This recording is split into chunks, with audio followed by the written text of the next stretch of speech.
우리가 찬양을 들으면서 그 음도 노래도 들어야 되지만 거기에 담겨져 있는 이 가사를 잘 들어야 됩니다.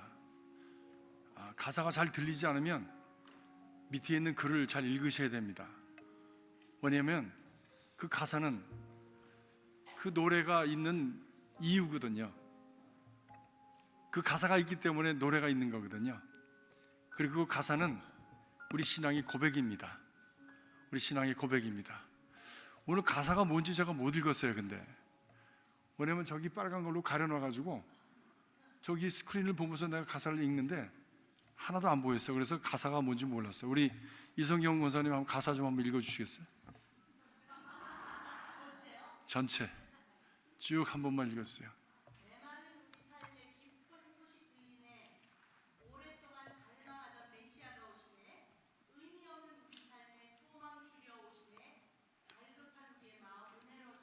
아멘. 거기까지 말하시. 할렐루야, 할렐루야. 예, 은혜로 우리를 채워주시기 위해서 우리 예수님께서 오신다는 겁니다. 이것이 여러분의 믿음의 고백이 되길 주 여러분을 축복합니다. 그리고 이 고백이 여러분의 찬양이 되기를 간절히 바랍니다. 그래서 이 성탄의 계절이 정말 우리 마음속으로부터 드리는 하나님을 향한 또 그리스도를 향한 찬양의 계절이 되기를 간절히 바랍니다.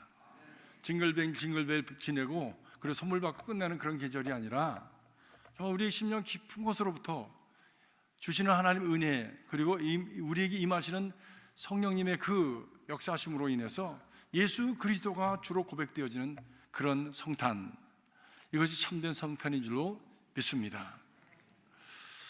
우리 지금 남가주는 전에 보지 못했던 산불로 지금 타오르고 있습니다. 저도 미국에서 40년 이상을 살면서 산불을 여러 번 경험을 했지만 이번처럼 이렇게 정말 동시다발적으로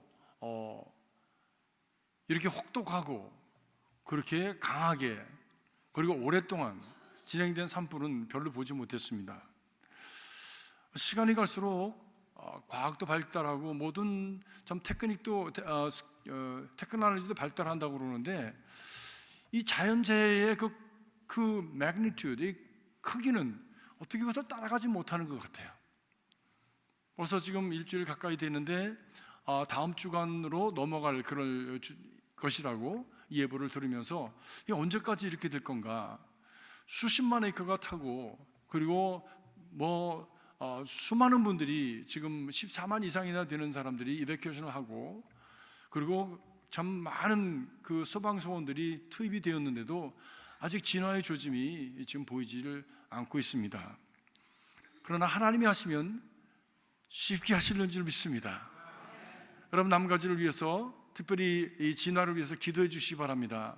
하나님께서 하루 저녁만 소나기를 부으시면 그냥 끝! 날씨도 다스리시고 천지를 다스리시는 하나님께서 하시고자 하시면 이룰 수 있는 얼마든지 가능한 일이라고 믿습니다. 저는 날씨를 변화시키는 기도를 많이 했습니다. 그리고 그 기도가 응답되었습니다. 근데 작은 지역적인 것이었죠. 교회에 집회를 하는데 지금 비가 막 와가지고 하나님 이 비가 오면 안 됩니다. 하나님 이런 날씨에 이렇게 더워가지고 누가 오겠습니까? 벌들이 윙윙거리고 기승을 부리는데 누가 은혜를 받을 수 있겠습니까? 벌이 쓸까봐 두려워가지고 이리 피하고 저리 피하다 보면 무슨 집회가 되겠습니까? 하나님 온도를 좀 내려주십시오. 비를 그치게 해주셨다 했는데 온 성도들이 밤을 새우면서 기도하니까 그 응답이 되더라고요. 그래서 온도가 100도 넘어가던 것이 70도로 떨어지고 그리고 비가 오던 것이 그쳐지고 그래서 건축을 계속할 수 있게 되어지는 그런 은혜를 저는 많이 경험을 했습니다. 여러분 우리가 심각하게 지금 우리 롤랜드 하이츠 밸리에는 이런 일이 일어나지 않으니까 우리는 안전하다라고 생각하지 마시고 이 남가주의 이 재난을 위해서 여러분 기도해 주시기를 바랍니다.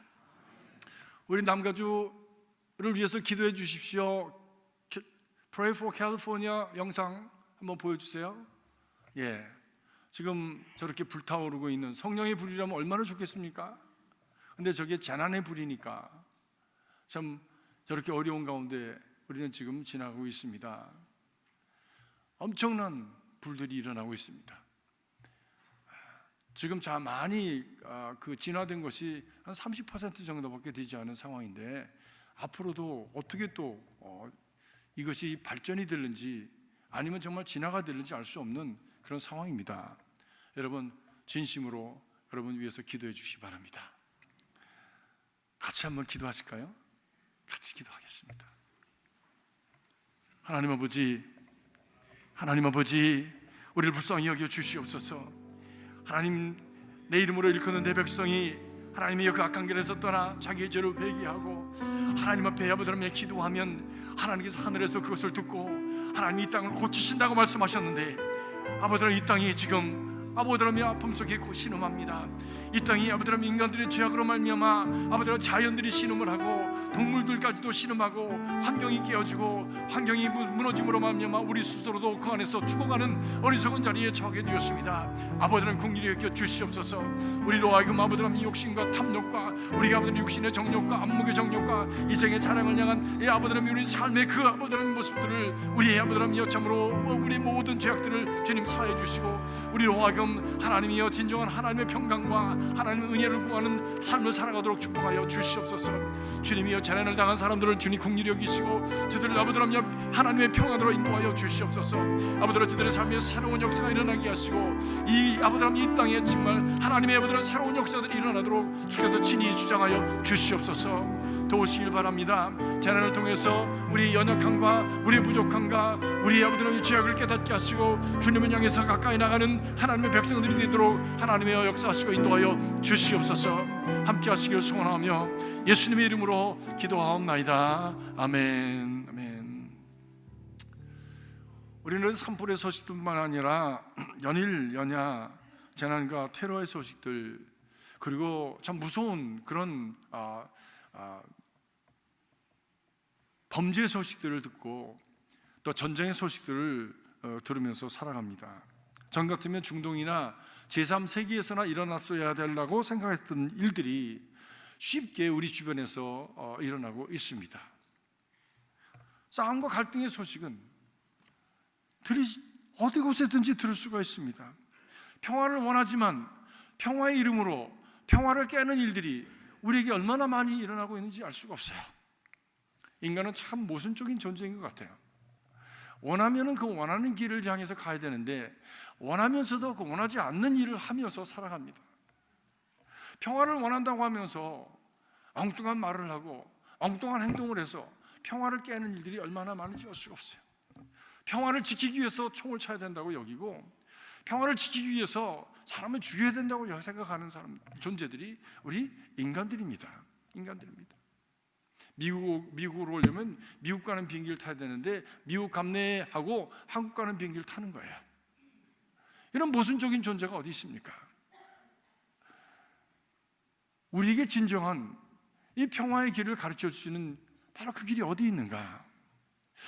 다큐멘터리 전문 방송인 내셔널 지오그래픽에서 남태평양에 있는 탄나라고 하는 조그만 섬나라에 사는 원주민들을 중심으로 해서 다큐멘터리 방송을 한 적이 있습니다. 보통 다큐멘터리 그리고 원주민이다 그러면 이 문명세계에서 미국이나 영국이나 이런 세계에서 그곳에 가서 그곳에 있는 사람들이 어떻게 사는지를 보면서 얼마나 원시적인지 얼마나 불쌍한지 보여주면서 우리의 문명에 대한 우월감을 갖게 하는 것이 일반적인 것인데, 그리고 호기심을 충족시키는 것이 일반적인 것인데, 이번에는 그 원주민들을 미국으로 불렀습니다. 그래서 그들이 보는 우리가 생각하는 문명의 세계라고 하는 것이 어떤 것인가 라고 하는 것을 방영을 한 것이지요. 초청한 사람들은 양봉업자, 춤꾼, 주술사, 추장, 통역사, 이렇게 5명의 원주민들을 불러서 몬태나주 목장에서 카우보이 생활도 해보게 하고, 뉴욕에서 리무진을 타고 고층 빌딩 숲도 누비게 하고, 또 중산층 가정에 초대를 해서 그 푸짐하고 풍성한 감사절 파티에도 참석하게 하고, 대형마트를 방문해서 그 대형마트에 가득한 상품들을 보면서 눈이 휘둥그레지는 그런 경험도 하게 했답니다.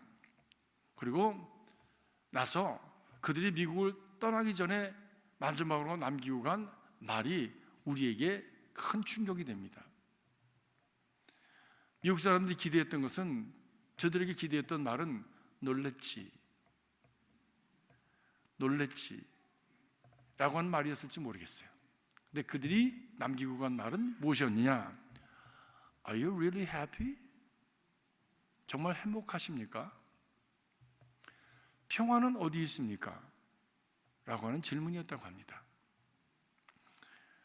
그래서 오늘을 살아가는 소유주의, 물질주의를 향해서 살아가는, 그것이 소유가 우리에게 행복을 주고 그리고 물질이 우리에게 평화를 보장한다고 하는 그런 가치관을 가지고 살아가는 이 문명이라고 하는 시대를 살아가는 사람들에게 대한 엄청난 도전적인 그런 질문이라고 믿습니다. 또 그것은 오늘날 우리가 물어야 될 질문입니다. Are you happy? 행복하십니까?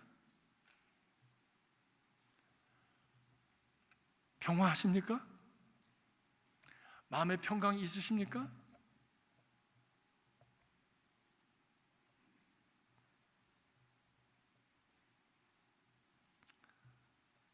우리는 많이 가지면, 많이 성취하면 더 좋은 삶의 질을 가지고 자유를 누리고 그 안에서 행복해지고, 그리고 모든 것을 문제를 다 해결해서 평화한 그런 삶을 살 수 있으리라고 기대하면서 이 세상의 가치관을 따라서 뛰어가고 달려갑니다. 근데 그런 가치관과 목적을 위해서 달려가는 가운데 거기서 파생되는 문제들에 의해서 우리는 아픔을 당하고 더 큰 문제들을 안고 지금까지 경험해보지 못한 문제들을 당하면서 살아가게 됩니다. 그것은 개인도 마찬가지고 가정도 마찬가지고 우리 사회도 마찬가지고 교회도 마찬가지입니다. 어느 가정은 이민 와서 열심히 살았습니다. 부부가 열심히 일을 했어요. 비즈니스 해가지고 험한 일 하면서 돈 많이 벌었습니다. 큰 집 샀습니다. 남들이 갖지 못할 때 수영장 있는 큰 집 사가지고 아무튼 사람들에게 자랑도 많이 했어요. 그런데 나중에 알고 보니까 그 집안에 큰 문제가 있었습니다. 교회를 이렇게 오는데 그 부인이 늘 안 나오는 때가 있어요. 부인이 안 나와. 그러면 전화하면 어떻게 지내십니까? 왜 안 나오셨습니까? 전화하면 감기가 걸려서 조금 옆구리가 쑤셔서 이러면서 그래서 못 나오셨다는 거예요. 그래서 한 주간 건너서 교회 나올 때 보면 얼굴에 눈이 부르둥둥 해가지고 이렇게 그냥 아직까지 멍이 가시지 않은 그런 모습으로 교회를 나오곤 그랬어요. 그래서 아이고 어떻게 다 그러셨어요? 넘어졌어요. 그렇게 대답을 하니까 그런가 보다 그랬죠. 나중에 알고 보니까 남편한테 그렇게 맞는 거예요. 못된 놈들이 있더라고. 나쁜 놈들이 있더라고요. 그냥 이렇게 그냥 때리는 게 아니라 발로 차가지고. 근데 왜 그러냐? 자세히 알아보니까 의처증이 있는 거예요. 의처증이.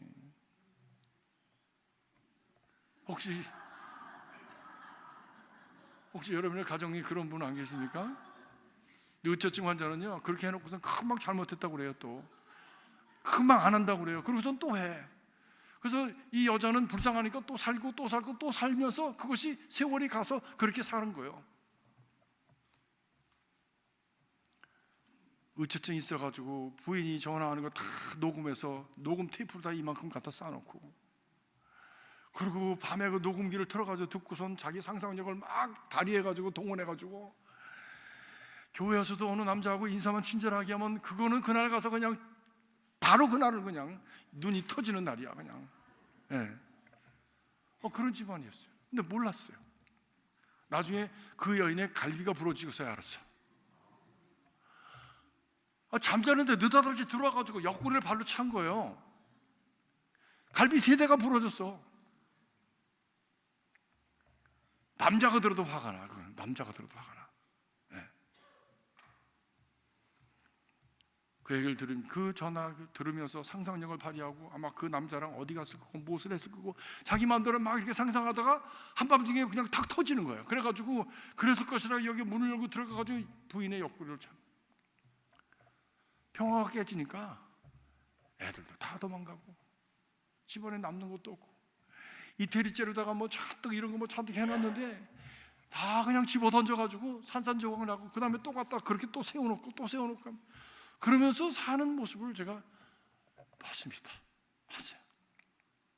야, 평화가 깨지는 게 남는 게 없더라고요. 평화가 깨지니까 희망이 없어요. 평화가 깨지니까 아무 좋은 꿈을 꾸어도 그것이 아무 의미가 없어. 왜? 그것이 이루어진다는 보장이 없으니까. 왜? 중간에 깨질 거니까. 사랑하는 성도 여러분, 우리의 삶 속에 평화가 없으면 아무것도 보장할 수가 없습니다. 아무리 대단한 꿈을 꾸어도, 아무리 좋은 것을 성취해도 평화가 깨지면 그 모든 것이 다 몰락하고 다 부서지고 파괴되고 말아집니다. 사랑하는 성도 여러분, 여러분의 가정에, 여러분의 생활 속에 아무쪼록 평화를 유지하시기를 주님의 이름으로 축복합니다. 평안하십니까? 정말로 평안하십니까? 이것이 우리의 퀘스천이고, 그리고 쫓기듯이 살아가는 우리의 삶 속에 이것을 반드시 회복해야 될 우리 삶의 중요한 요소인 것이죠. 예수님의 제자들이 예수님께서 돌아가신 후에 숨었습니다. 무서워서 숨었습니다. 유대인들이 무섭고 로마 군인들이 무서워서 골방에 숨었습니다. 그때 주님께서, 부활하신 주님께서 그들에게 찾아오셔서 하신 첫 번의 말씀이 평강 있으라. 샬롬, 샬롬. 평강 있으라. 여러분 주위의 분들하고 한번 같이 인사하시기 바랍니다. 샬롬, 샬롬 하시기 바랍니다. 샬롬, 샬롬. 이놈 저놈 하지 마시고 샬롬, 샬롬 하시라. 샬롬, 샬롬. 네. 이스라엘 백성들은 그냥 샬롬이 아니라 그냥 샬롬, 샬롬 하면 정말 당신에게 평화가 있기를 축원합니다 라고 하는 그런 뜻입니다. 여러분의 가정에, 여러분의 마음에 평강이 있으라. 근데 어떻게 평강이 있느냐라고 할 때에 주님께서 성령을 받으라 말씀하셨어요. 성령을 받으라. 돈 더 많이 벌어야 된다, 무슨 사회적으로 지위를 많이 가져야 된다 라고 하신 것이 아니라 성령을 받으라. 내가 주는 평화는 세상이 주는 것과 같지 않기 때문에 그 내가 주는 초월적인 평화를 얻어서 세상을 다스리고 세상을 이겨나갈 수 있으려면 하늘의 평화를 경험해야 된다라고 하는 것이죠. 그 하늘의 평화가 하늘로부터 내리는 눈이 그 모든 것을 덮고, 그리고 새로운 세상을 펼쳐가듯이 우리의 삶에 새로운 역사를 일으켜내는 그런 능력이 되어지는 것이죠. 평화가 여러분의 심령을 덮어서 짜증나고, 그리고 분내하고, 스스로가 참 자기 스스로가 자기도 어떻게 할 수 없는 그런 참 고통스러운 가운데 있는 그 삶을 덮어주시고 회복해 하시고 구원해 주시는 역사가 하나님의 평화로 말미암아 있어지길 주의 이름으로 축복합니다. 축복합니다. 네, 그렇습니다. 오늘 예배소 우리가 함께 읽은 말씀, 예배소의 말씀은 당시에 잘 살았던 사람들입니다. 에베소의 사람들은 얼마나 부유하게 살았는지 몰라요. 에베소는 항구 도시였기 때문에 멀리서 보면 아주 화려하게 지어진 곳이었답니다. 에베소에 가보았습니다. 전부 대리석으로 되어 있더라고요. 길도 대리석으로 되어 있고 건물도 전부 대리석으로 되어 있고, 오늘날 사람들이 누리는 모든 것들이 거의 다 있어요. 과학의 테크는 하나지만 없지 사람이 편리하게 살아갈 수 있는, 심지어 수세식 변소도 있더라고. 가보니까 그냥 수세식이 아니야. 늘 물이 흘러서 냄새가 요만큼도 안 나요. 우리 변소는 냄새 나잖아요. 쟁겨 있어가지고, 더군다나 망가지면 밑에서 냄새가 올라와가지고 냄새 나잖아요. 근데 흐르는 물에다가 변기를 만들어가지고 그냥 풍덩하면 그냥 딱 내려가는 거예요. 벌써 갔어. 벌써 냄새 나는 그런 지혜가 없어요. 그만큼 사람들이 지혜가 있었습니다. 지혜가 있었어요. 뭐뿐만이 아니죠. 사우나, 온탕, 냉탕, 드라이 사우나, 그다음에 웻 사우나라고 그럽니까? 아무튼 그런 사우나도 다 있었습니다. 다 있었습니다. 얼마나 기가 막힌지 몰라요. 기가 막힌지 몰라요. 또 창녀촌도 있었고요. 개조심이라고 써 있더라고. 가보니까 이 길로 따라가면 발자국을 이렇게 파놔가지고 그대로 따라가면 어디로 가냐면 좋은 그 재미 보는 데로 들어가는 거야. 그 길을 안내해놨어. 거기다가 개조심 이렇게 써놨더라고. 오늘날 살아가는 사람들과 별로 다를 바가 없어. 그리고 주술을 하고 재미를 보고 그러나 풍성한 그런 가운데서 화려하게 살아가면서 밤에 그 불이 밤에 그 문화가 얼마나 발달이 됐는지 멀리서 배를 타고 오던 사람들이 그 항해길에 힘들고 어려운 가운데 있었던 사람들이 에베소에서 나오는 불빛을 바라보면서 희망을 가지고 저기 가서 나도 재미있게 놀아야지, 좀 쉬어야지라고 하는 그런 생각을 가졌다는 겁니다. 세상 풍조에 따라서는 어디 다른 것과 비교할 수 없을 만큼 풍요하게 살았던 사람들이었는데, 거기에 사는 사람 중에서 사도 바울을 통해서 예수 믿은 사람들이 있는 거지요. 그 사람들이 에베소 교인들이었습니다.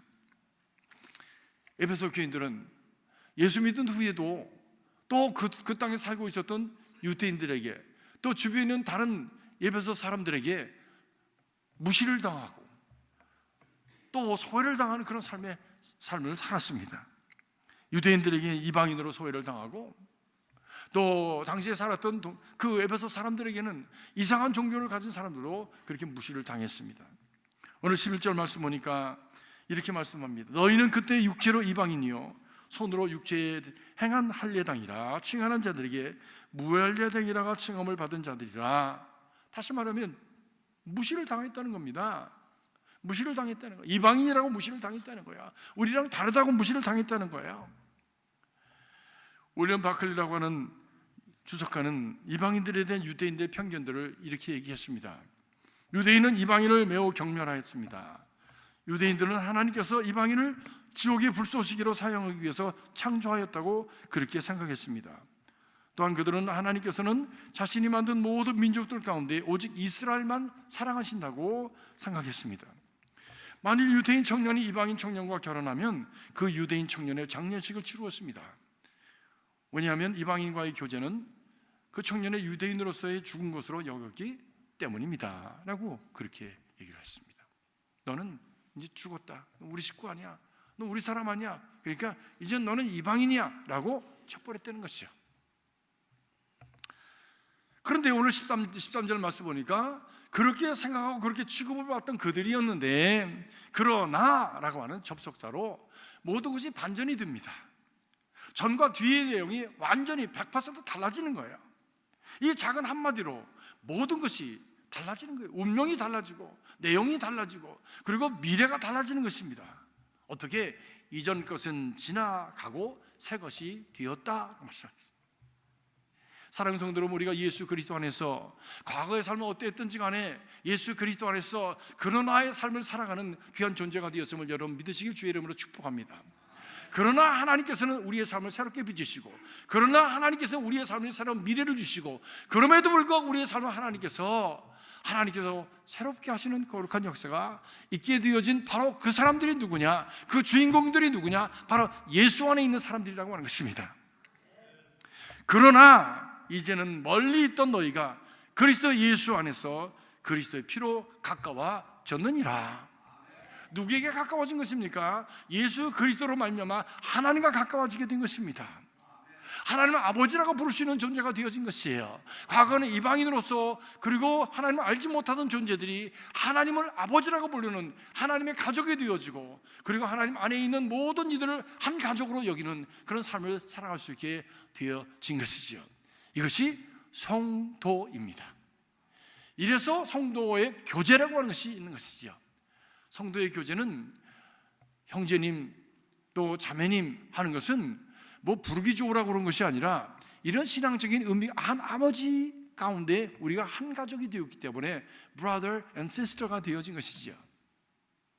옆에 계신 남자분들에게는 형제님 불러보시고, 옆에 계신 여자분들에게는 자매님 한번 불러보세요.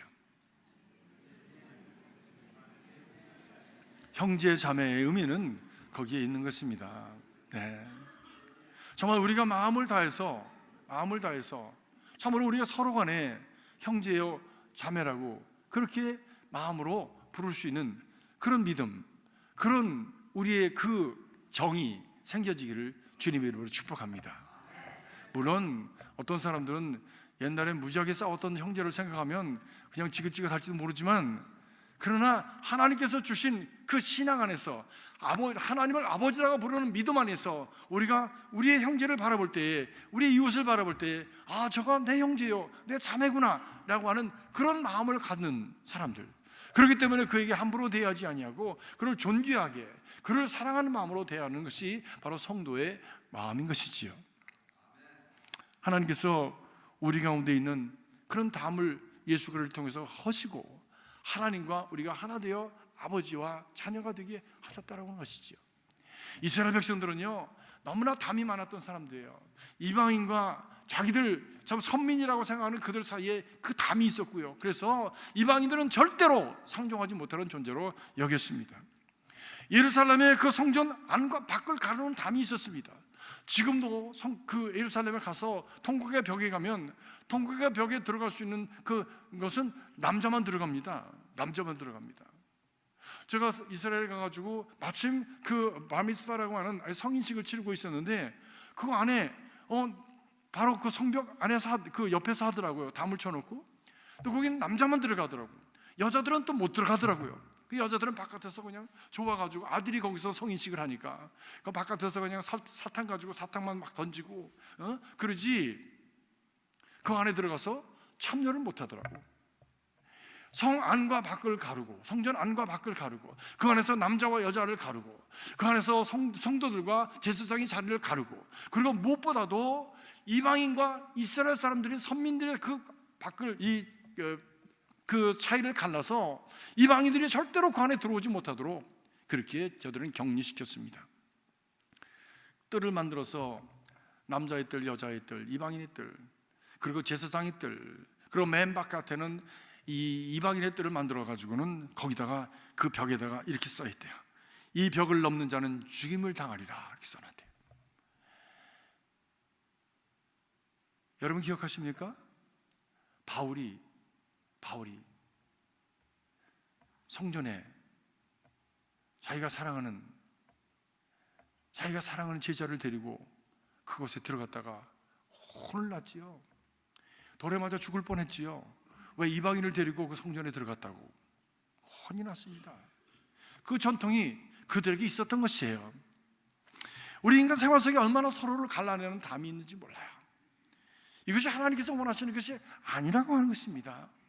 왜? 하나님께서는 하나님과 인간 사이에 죄로 말미암아 죽을 수밖에 없는 그런 담을 다 허시고 하나님과 하나 되게 하셨던, 통일되게 하려 하심이라 라고 하는 말씀으로 우리에게 하나님의 그 마음이 어떤 것인가를 알려주셨습니다.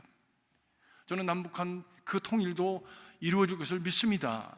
왜냐하면 역사의 하나님의 그 뜻이 바로 통일이기 때문입니다. 그렇기 때문에 믿음의 사람들도 통일을 위해서, 하나됨을 위해서 우리가 발맞춰 나가야 되는 것이지요.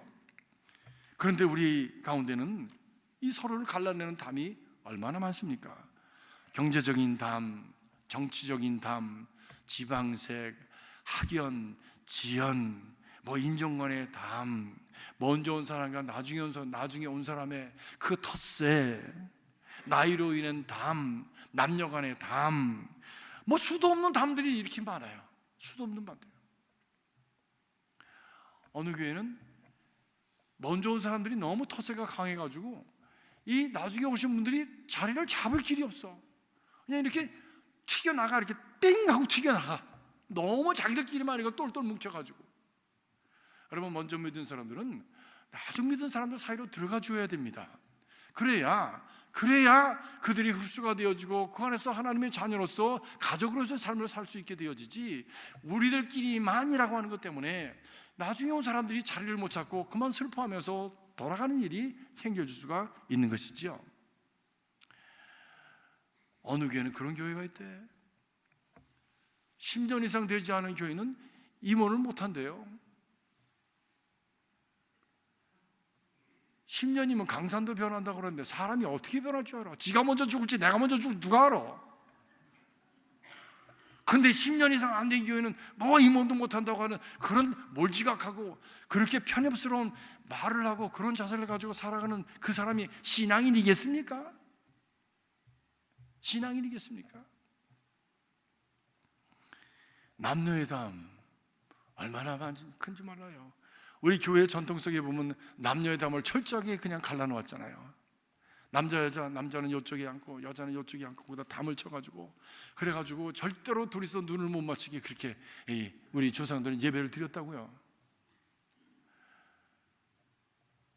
아예 교회를 그렇게 기역자로 지어가지고 이쪽 윙에는 남자만 앉고 이쪽 위에는 여자만 앉고 이 가운데는 이 모서리에는 목사가 서가지고 말씀을 전하면서 목사님의 양쪽을 보면서 말씀을 전했던 그런 시대가 있어서 기역자 교회라는 게 우리 교회 역사 속에 남아있지 않습니까?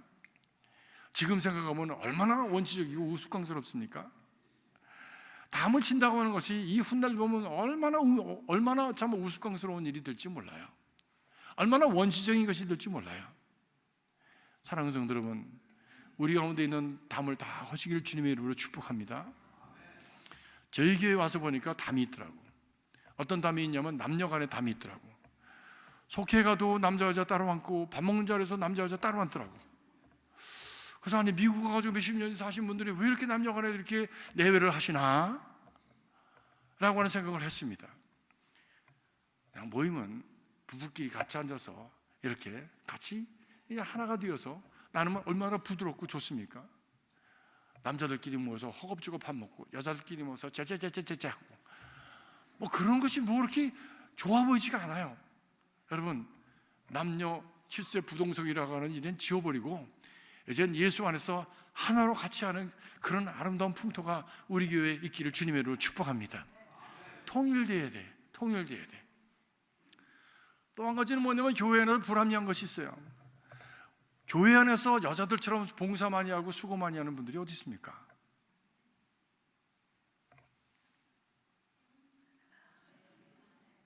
안 들려. 남자들보다 여자들이 교회 나와 생활하는 시간이 더 많고요, 굳은 일은 더 많이 합니다. 그런데도 교회에서 인정받지 못하는 그런 것이 또 여자예요.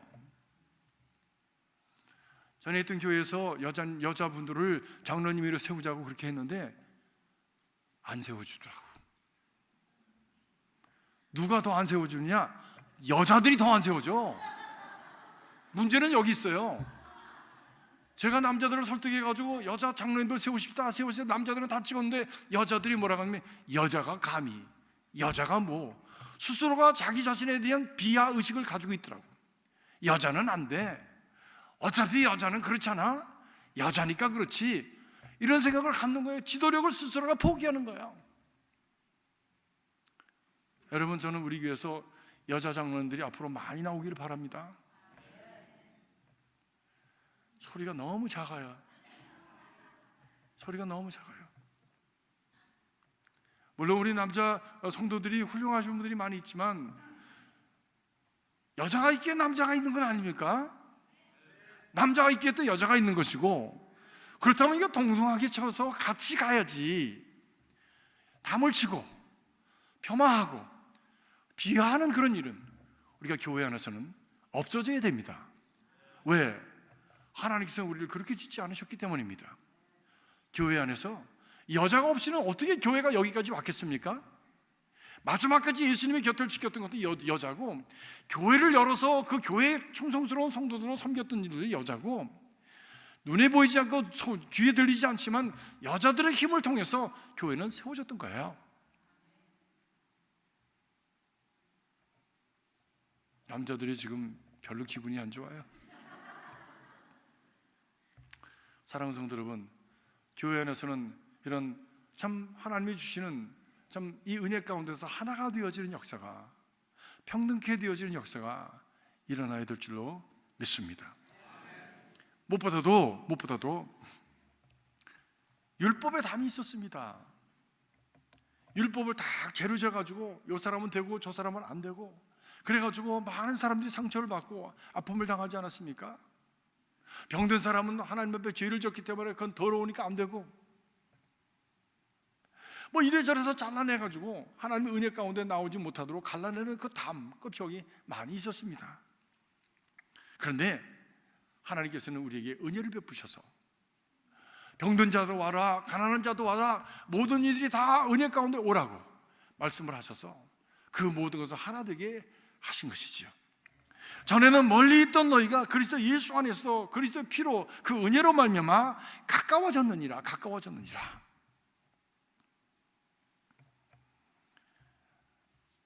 어떤 사람이 낚시를 갔답니다. 낚시를 갔는데 저쪽에 있는 분이 고기를 잡아가지고는 자꾸 던지더래요. 이렇게 도로 놔주더래요. 자꾸만 놔주더래요.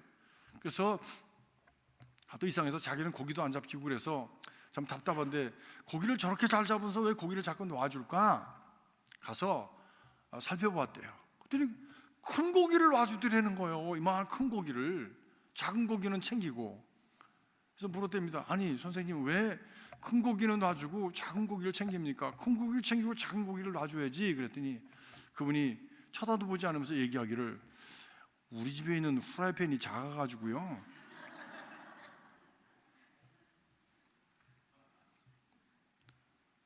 자기가 가지고 있는 율법의 잣대를 가지고, 자기가 가지고 있는 옳다 그러다가는 잣대를 가지고 사람을 재기 시작하면 남는 사람 있습니까?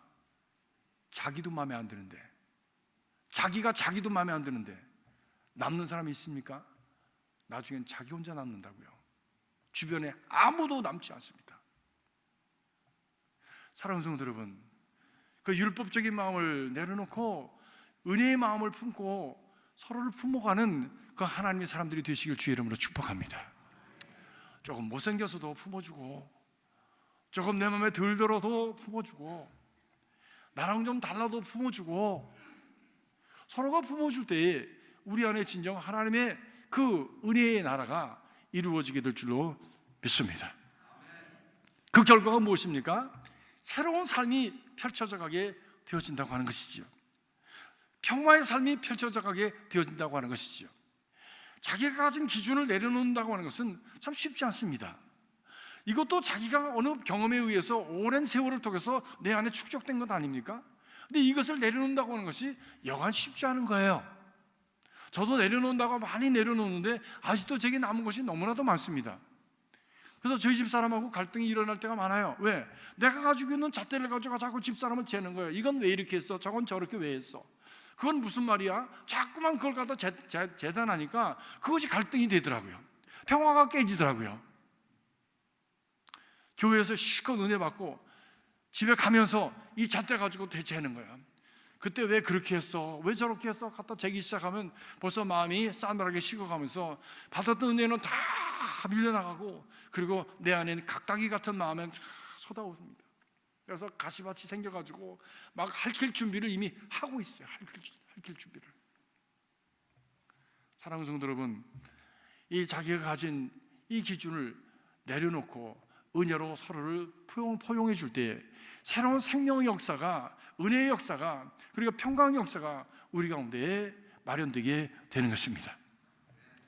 언젠가 인터넷에 사진 하나가 실려서 사람들에게 감동을 주었습니다. 쌍둥이가 미숙아로 태어났는데 인큐베이터에 있게 되었답니다. 근데 쌍둥이가 태어날 때에 의사 선생님이 말씀하셨대요. 첫 번째 아이는 괜찮은데 두 번째 아이는 심장이 너무 나빠서 이제 곧 죽게 될 것입니다 라고 얘기했답니다. 근데 한 간호사가 이 두 아이를 그러면 한 인큐베이터에 넣읍시다 이렇게 제안을 했습니다. 어차피 죽을 거니까, 어차피 죽을 거라면 한번 이렇게라도 시도를 해보는 것이 좋지 않습니까? 그런데 그 제안이 그 병원의 규정에 맞지 않았답니다. 그런데 그래도 이것이 살릴 수 있는 길이 될 수도 있다라고 하는 가정하에서 그 병원에서 그것을 허락하고, 그리고 두 아이를 인큐베이터에 나란히 뉘었답니다. 그런데 이상하게 잠시 후에 먼저 태어난 아이가 손을 들더니 그 둘째 번에 태어난 동생의 그 몸에다 손을 이렇게 얹었습니다. 이상한 일이 일어난 거예요. 그런데 더 이상한 것은 조금 있다가 그 옆에 있던 동생의 심장이 안정을 찾기 시작했답니다. 그리고 동생이 조금씩 나아지면서 얼마 지나지 않아서 완전히 정상적인 아이가 되었어요. 소문을 듣고 찾아온 기자가 인큐베이터 안에서 서로 포옹하고 있는 두 아이의 사진을 저렇게 찍은 겁니다. 그리고 제목을 달아서 생명을 구하는 포옹이다 이렇게 제목을 달았답니다. 형의 손길에 의해서 포옹을 받으니까 아픈 동생이 치유되어지고, 그 분명한 의학적인 이유는 알 수 없지만 사랑의 포옹이 갖는, 그리고 타치가 갖는 그런 놀라운 그 생명력이 검증이 된 것입니다. 제가 의사 선생님한테 물어보니까 이 사람이 사람을 이렇게 타치한 스킨 타치라고 하는 것이 굉장한 치유력을 갖는다고 말씀하시더라고요. 그래서 여러분, 우리가 할 수 있으면 서로가 이렇게 포옹하는 건 너무 좋습니다. 믿습니까? 네, 그러면 옆에 분하고 지금 한번 포옹을 한번 해보시기 바랍니다. 예, 우리 서로가 아침에 올 때는 좀 싸웠을지라도 한번 이렇게 포옹을 한번 하시기 바랍니다. 우리 장로님, 우리 앞에 장로님 한번 포옹해 드리세요. 장로님 한번 포옹해 드리세요. 예, 정말. 예, 가세요. 예, 가세요. 장로님 포옹해 드리세요. 할렐루야. 예, 장로님 사랑합니다. 박수. 예. 포옹은 우리를 이렇게 생명력, 우리의 그 감정을 기쁨으로 불러일으키고 우리에게 알 수 없는 어떤 생명력을 불어넣습니다. 원하시는 분들은 한 번 더 하셔도 괜찮습니다. 예, 그렇습니다. 우리가 서로가 서로를 담을 헐고 서로가 서로를 부둥켜 안을 때에 우리 안에 새로운 역사가 일어나기 시작하는 것입니다. 생명의 역사가, 구원의 역사가, 회복의 역사가 일어나게 되어지는 것입니다. 여러분 안에 이러한 하늘의 역사가 풍성해지길 주의 이름으로 축복합니다. 이것이 샬롬입니다. 이 회복되어진, 그리고 조화로운 삶, 새로운 생명으로 충만해지는 삶, 그리고 그 안에 하나님의 그 은혜로 충만해지는 바로 그 삶, 그것을 샬롬, 평강이다 라고 말씀합니다. 그런 평강의 역사가 저와 여러분 안에, 우리 교회 안에 풍성하게 이루어지기를 주의 이름으로 축복합니다.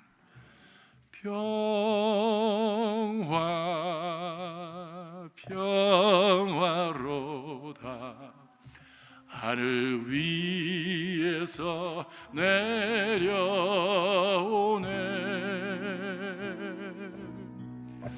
그 사랑의 물결이 영원토록 내 영혼을 덮으소서. 한 번 더 하시겠어요? 평화로다.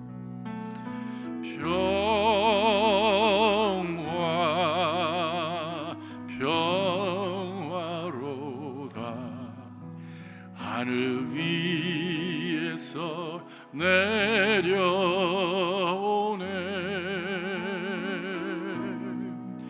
그 사랑의 물결이 영원토록 내 영혼을 덮으소서.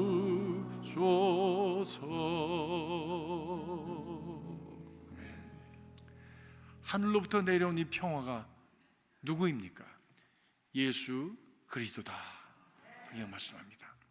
이 성탄에 그 예수가 여러분의 구주가 되시고, 예수가 여러분의 평화가 되시고, 그 예수 때문에 정말 여러분의 삶 속에 하나님의 생기와 은혜가 풍성해지는 귀한 축복의 계절이 되기를 간절히 기원합니다.